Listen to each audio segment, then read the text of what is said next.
Hi, I'm Marna. This is the Dolls Rescue Channel, and I have a Happy Mail. This is from Tammy at Tammy Eubanks. That's her channel. Tammy does unboxings, and she does a lot of unboxings, doesn't she, Deron? Yeah. And she also has 18-inch dolls and reborns that she does clothes change on in her videos. I'll leave a link in the title for you to go to Tammy's. These are really cute. Thank you, Tammy.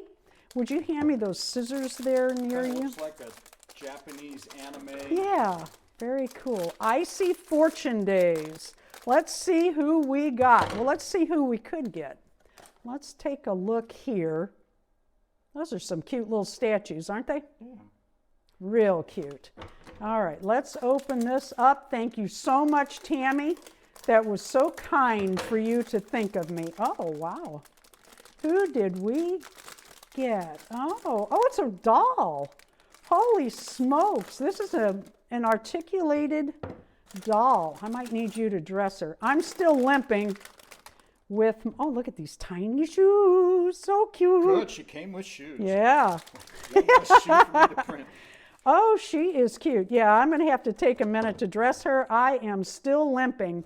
But this is the girl we appear to have got. Tammy, she is adorable. Look at the articulation in this little bitty thing. How cute is that? Does her head tilt? It does. Looks like glass eyes even. Yeah. Oh. Wow, that is cute. That's very, very cute. All right, let me get her dressed. Isn't she adorable? Look at the articulation. I can't thank you enough, Tammy. Those little shoes are so cute. She came with this card, and on the back it says Maytree, and then it has instructions. Her head actually opens, which I find amazing. You can change her eyes, and this is just the cutest thing. Tammy, thank you so much. I really appreciate it. Go by and give Tammy's channel a look and subscribe to both of us, please. Thank you for watching the Dolls Rescue Channel. Please leave a like, a comment, and subscribe.